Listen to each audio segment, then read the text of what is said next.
menos conseguir sintetizar minimamente essas angústias. Mas também como as pessoas apresentam muitos números, e como sempre colocam, os números são irrefutáveis, eu gostaria também de apresentar um número para iniciar a minha fala, que é um número composto por 3 algarismos apenas, bem diferente dos outros números que são apresentados aqui com tantos algarismos, que é o número do meu salário, não é? Um 9, um 3 e um 0. Meu salário base, R$ 930. E aí eu gostaria de fazer uma pergunta a todas e todos que estão aqui, sim, nível superior, com especialização. Se vocês conseguiriam, mas também respondam só se não ficarem constrangidos, obviamente. Se vocês conseguiriam sobreviver ou manter o padrão de vida que vocês mantêm com este salário? Não conseguiriam. Certamente, esse salário ele não é suficiente para pagar nem a indumentária, né, que os senhores e as senhoras utilizam para poder frequentar esta casa aqui. Não é? Então, assim, a minha fala não poderia partir de um ponto diferente desse, porque só quem está em sala de aula, só quem está pegando 3 ônibus por dia para poder chegar ao seu local de trabalho, um ônibus precário, inclusive, é que pode falar com propriedade sobre isso. Fora isso, qualquer colocação que seja feita aqui, qualquer consideração que seja feita aqui, é apenas para mascarar uma verdade, que é uma verdade visível a todo mundo, que é o fato de que, em nenhum governo, em nenhum momento que nós tivemos no nosso estado, na nossa cidade, no nosso país, a educação foi uma prioridade. Em nenhum momento. Certo? Então, assim, me preocupa muitíssimo a fala da maioria aqui, inclusive da secretária Betânia Ramalho, com todo respeito, que é, não vamos falar da situação precária porque isso todo mundo já sabe. Como assim não vamos falar da situação precária? Gente, nós estamos banalizando isso daí. Estamos aceitando a condição precária da educação como uma fatalidade. Estão me colocando dentro de uma sala de aula com um giz e um quadro para salvar o Brasil, é isso. Salas de aulas superlotadas, com os alunos entrando a cada momento com uma carteira na cabeça, porque não tem carteiras nas salas. Sou eu a redentora do país? Não posso, não tenho condições. Muito menos com o salário que eu recebo.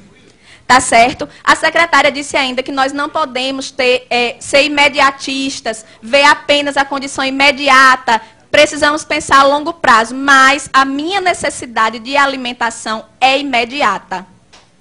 A minha necessidade de transporte é imediata. A necessidade de Jéssica de ter uma educação de qualidade é imediata. Certo? Então, eu gostaria de pedir aos senhores, inclusive, que se libertem dessa concepção errônea, extremamente equivocada, isso eu digo com propriedade, porque sou eu que estou lá, inclusive, além, propriedade maior até do que os grandes estudiosos, parem de associar a qualidade de educação com professor dentro de sala de aula. Parem de associar isso daí.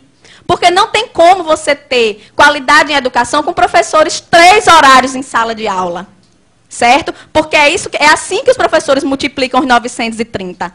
930 de manhã, 930 à tarde, 930 à noite, para poder sobreviver. Não é para andar com bolsa de marca, nem para usar perfume francês. Certo? É para ter condição de pagar a alimentação dos seus filhos. É para ter condição de pagar uma prestação de um carro, que muitas vezes eles compram, para poder se locomover mais rapidamente entre uma escola e outra, e que eles precisam escolher o dia em que vão andar de carro, porque não tem condição de comprar o combustível. Tá certo? Então, a realidade nossa, o cenário da educação no Rio Grande do Norte hoje é esse. E eu não me sinto constrangida em apresentar o meu contra-cheque, nem a aluno, nem a professor, nem a nenhum dos senhores aqui, porque eu penso que o constrangimento deve vir de vocês. Sinto muito, eu lamento, mas deveriam todos estar constrangidos, entende? Então, assim, entra governo e sai governo, e eu peço desculpa mais uma vez, Betânia, mas não tem novidade na sua fala. Sempre que se solicita da gente é paciência. É tolerância.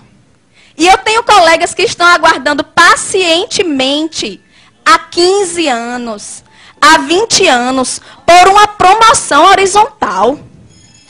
Professores que morrem e não recebem uma promoção. Então, eu quero pedir à secretária, em primeiro lugar, paciência também, porque nós não aguentamos mais esse discurso. Não aguentamos. O que nós queremos é objetividade. Como é que é? Queremos sair desse impasse? Queremos. Mas como? Sem nenhuma proposta, de mãos abanando?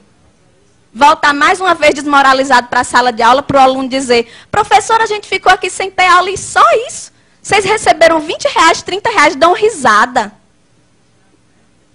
Pedimos ainda, secretária, respeito. Para que a senhora não vá mais à mídia dizer assim, pedimos flexibilidade, como se nós fôssemos os responsáveis pelo caos, que na verdade só se apresenta para a sociedade quando nós estamos em greve, mas que está lá todos os dias, dentro da sala de aula, dentro da escola, em todos os lugares. Certo? Então, respeito.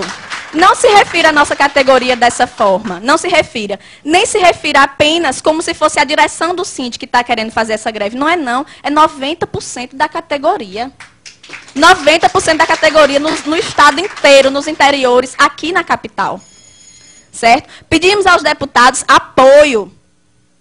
Estejam mais presentes, participem ali, vão à nossa assembleia, procurem ouvir esses trabalhadores, procurem saber a realidade. Certo? Pedir à promotoria que esteja com a fiscalização efetiva ao Ministério Público. Que não seja para dizer, professor não pode comer desse cuscuz não, porque é um cuscuz alegado que a gente come, o cuscuz da merenda, porque a promotoria está para lhe dizer que a merenda é do aluno, não é do professor. Certo? É assim que funciona. Diga-se de passagem, nós não temos recursos para estar nos alimentando diariamente fora de casa. Não temos para isso. Certo? Então, são muitas questões mais complexas, certo? São muitas questões muito complexas que poderiam ser colocadas aqui, mas, infelizmente, o tempo é curto e eu gostaria de solicitar isso. Em nome dos meus colegas que comem o cuscuz alegado, em nome dos meus colegas que pegam 3 ônibus para chegar ao seu local de trabalho, em nome de Jéssica, que está sem assistir aula nesse momento, mas que fica sem assistir aula por muitos outros motivos, por falta de professor, por falta de merenda, certo? É isso que eu quero dizer.